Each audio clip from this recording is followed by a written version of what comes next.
My name is Paris. This year, I finally turned 40.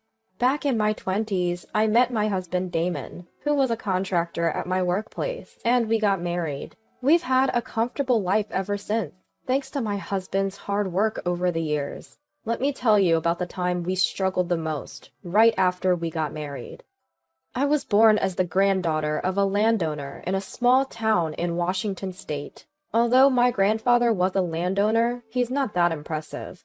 But I did enjoy a fairly comfortable upbringing. As I grew older, I felt like I couldn't become a self-sufficient adult if I kept relying on my family's wealth. So I chose to work for a company in Boston. Determined to be independent, I moved to Boston. I didn't tell my husband that I was a landowner's granddaughter until we decided to get married. The reason was simple. I didn't think it was necessary. I was living off my own salary without relying on my family's money. So when my husband came to visit my family home, he was surprised by its size, but didn't make a big deal about it. I felt reassured that his attitude didn't change after learning about my background, and decided to go ahead with the marriage. Had he changed his behavior, I might have called off the wedding, suspecting he was after my family's money. One day, as we were discussing our upcoming wedding, my grandfather suddenly passed away. Since we were already engaged, my husband and mother-in-law attended the funeral. My mother-in-law suddenly said, "Isn't that Congressman Mr. Douglas?" She was referring to a politician my grandfather had been friendly with. Even though we were small-scale landowners, we had some connections in political and business circles. Impressive you noticed. Excuse me for a moment, I'll go say hello. I walked over to greet Mr. Douglas, but I couldn't shake the feeling that my mother-in-law was watching me intently, even from a distance. After the mourning period for my grandfather ended, we got married. We were enjoying the sweet atmosphere of newlywed life when something happened. "Paris, are you home?" During the daytime, when my husband wasn't around, the doorbell rang. It was my mother-in-law, and I was caught completely off guard by her sudden visit. Mother-in-law? Just a second! Let me get the door! As I scrambled to open the door, mother-in-law says with a smile, "Sorry for the surprise. Just wanted to see how you're doing." I apologize while trying to fix my disheveled hair. "I'm sorry for the way I look."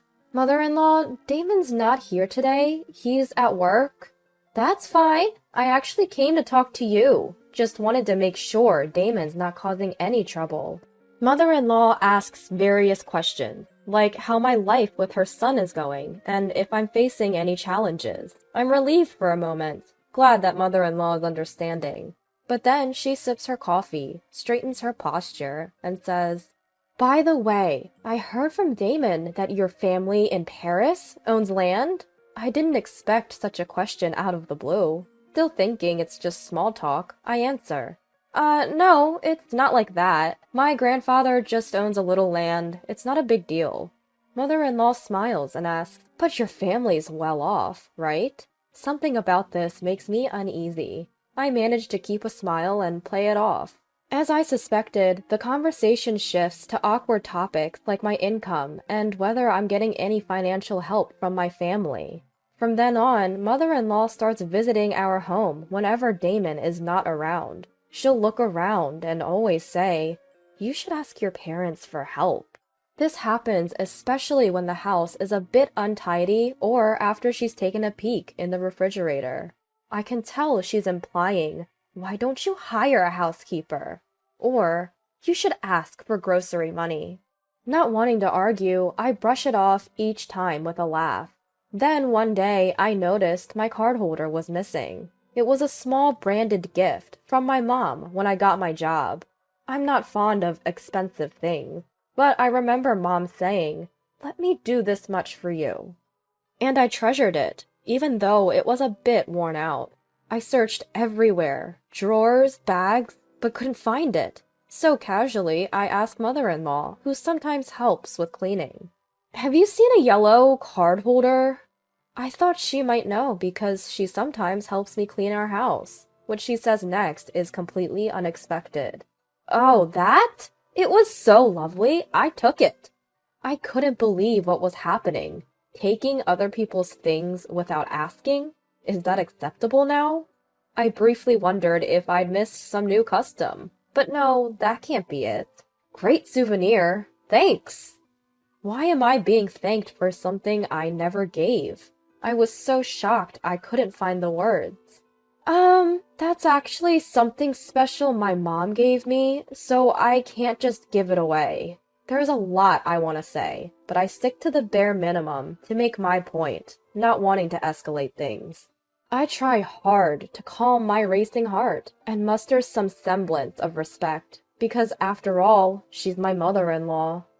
Oh, really? That's too bad. I really liked it. Fine. Here, it's back. Now give me something else. Wow, I'm stumped. I couldn't believe it. I really wanted that card holder back, so I exchanged it for some organic tomatoes we'd gotten from a neighbor. She seemed unhappy with the tomatoes at first, but once I explained they were organically grown and hard to find in stores, she seemed satisfied. But it got me thinking.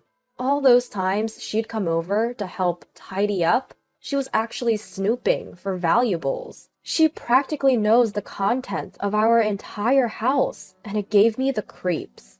I thought she was strange, but I hoped this would be the end of it. I decided to keep this whole ordeal to myself, so I never told my husband.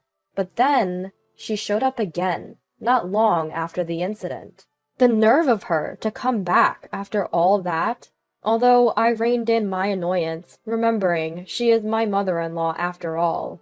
Paris, let's go out for lunch today. I know a delicious place. She invited me out, which was unusual, so I had a glimmer of hope that maybe she was going to apologize for last time. But the reality was quite the opposite. As we were leaving the restaurant after an enjoyable lunch, "Oh no, I forgot my wallet! Paris, can you cover for me?"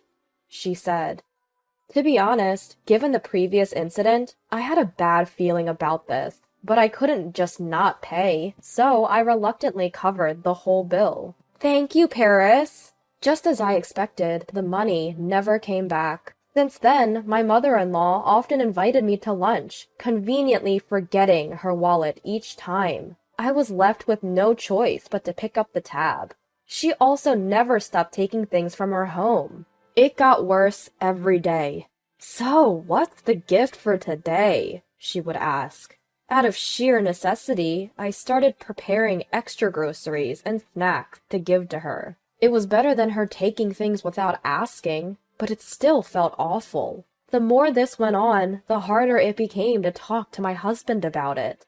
I worried how he'd feel if he knew his mother was acting this way. But constantly supplying these gifts started to strain our finances too. It bothered me that our hard-earned money was dwindling. Finally, I found a way to cope. I started working a part-time job, giving me less time to spend with my mother-in-law. And it worked.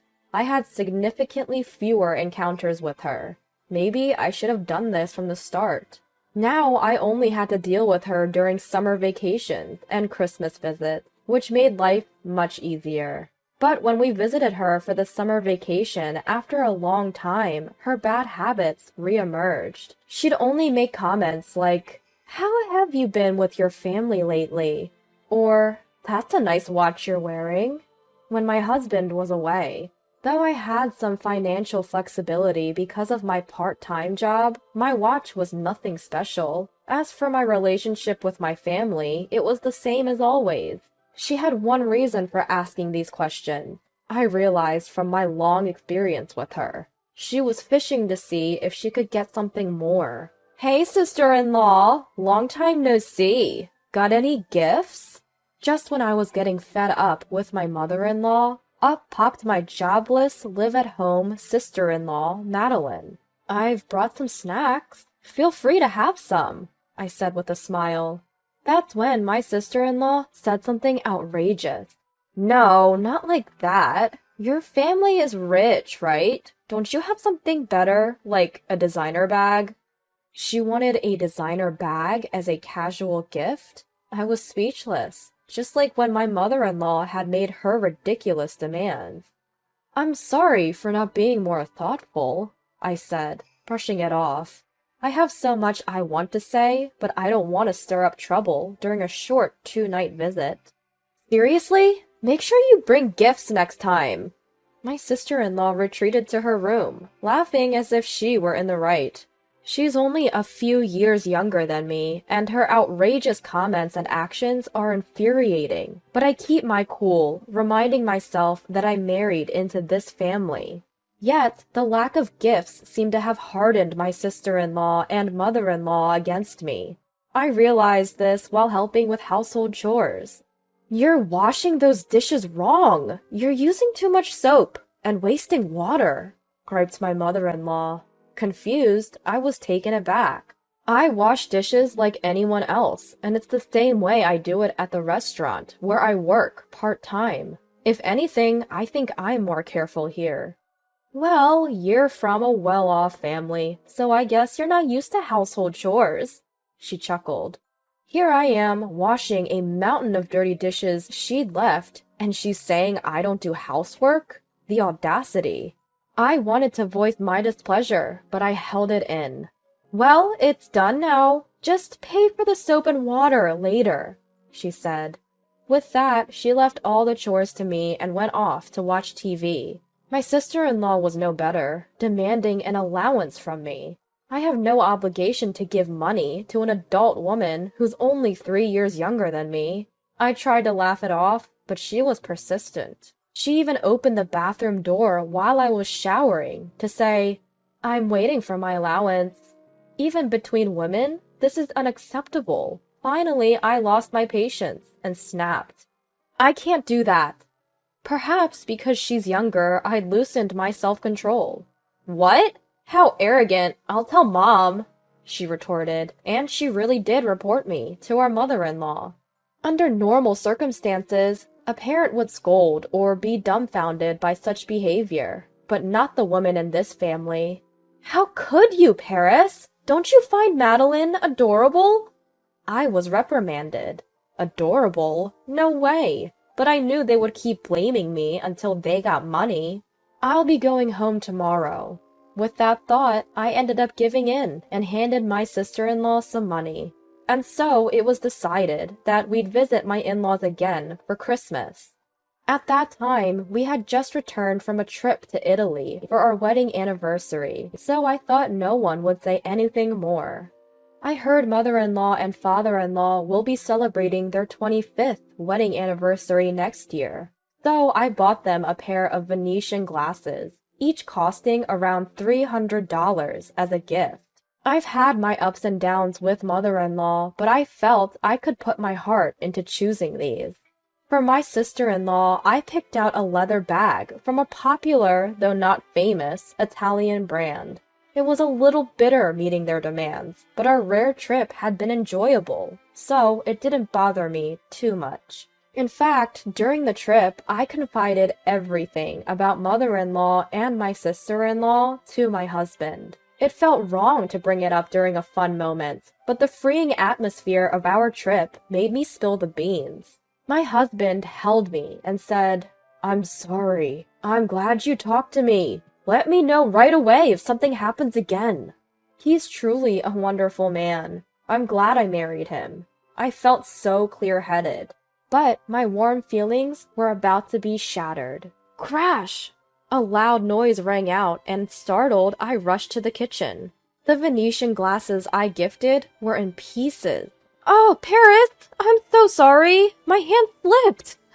Mother-in-law was laughing as she said this. Could someone's hand really slip and break both glasses? It's a lie. She did it on purpose. I couldn't help but glare at mother-in-law. For a moment, mother-in-law hesitated, but then laughed it off. "They break so easily." "Wow, what happened? Did it break?" My sister-in-law was drawn in by the noise.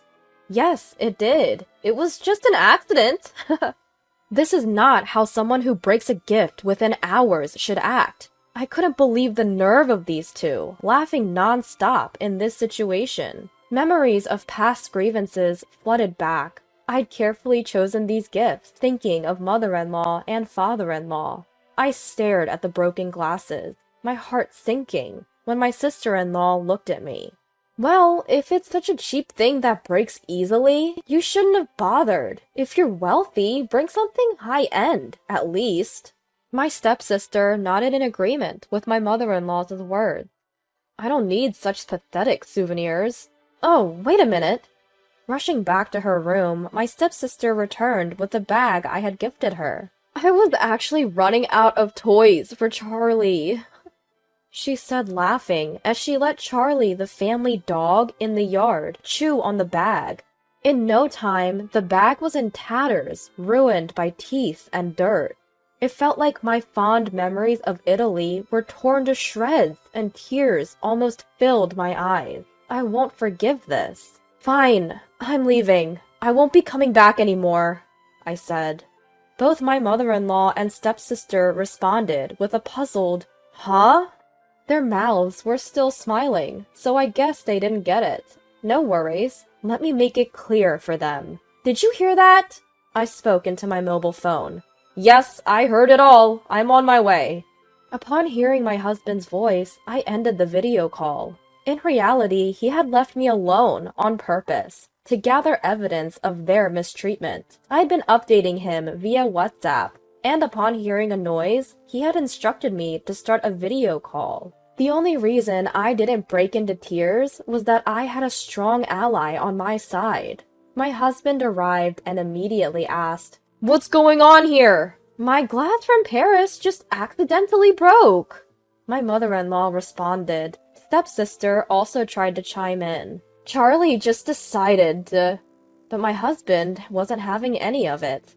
"Don't mess around! I saw everything! What are you doing to Paris?" At that moment, the words, "doing to Paris," caught my attention, as if something had been done to him, too. "Well, you don't give us much money, do you? Paris is your wife. It's okay, right? It's her duty," my mother-in-law retorted. I was stunned. Could it be that they were mooching off my husband as well? "Mom and your bunch have always been messed up. Stop leeching money off your kids!"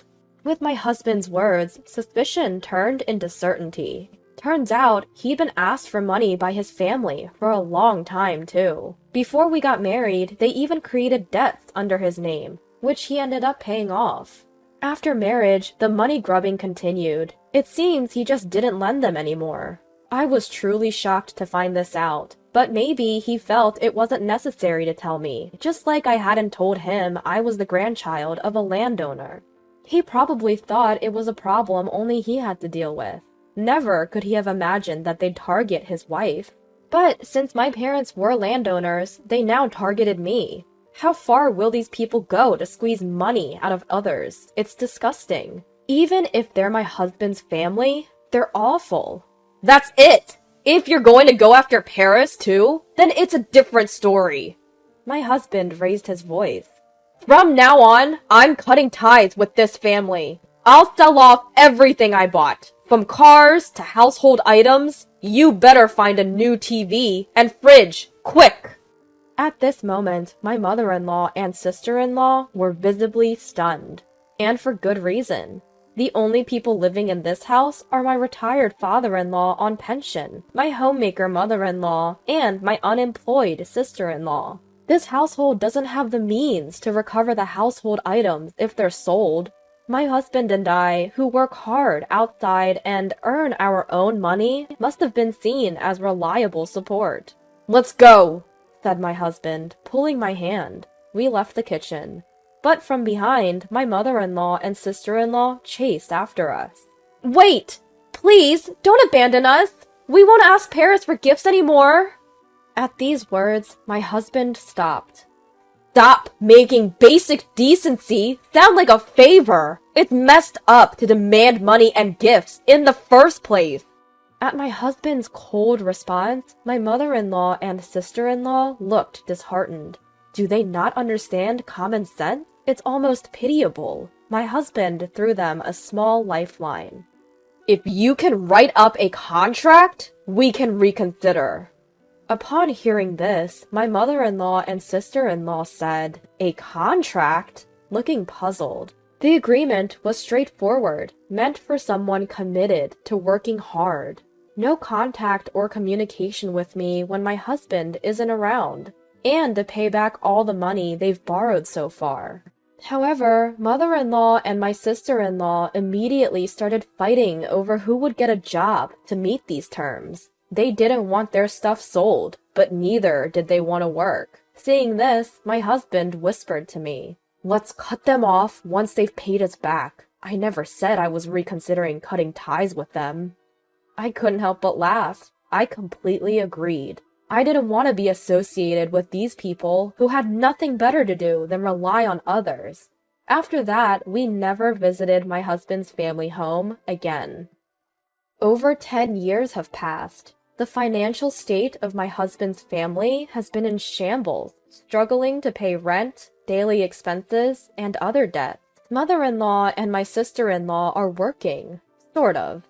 But with no qualifications or solid work experience, they're stuck in low-paying jobs or in poor work environments. Given their selfish attitudes, it's no surprise they can't hold on to a job.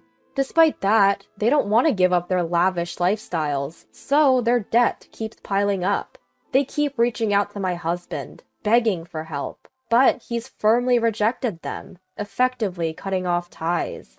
As for my husband, his diligent work has paid off, and he's climbed the corporate ladder quite impressively. I've quit my part-time job and returned to being a stay-at-home mom. We've had a child, and my husband has created an environment where I can focus solely on raising our kid. Now my life is as peaceful and fulfilling as when I lived with my parents, if not more so.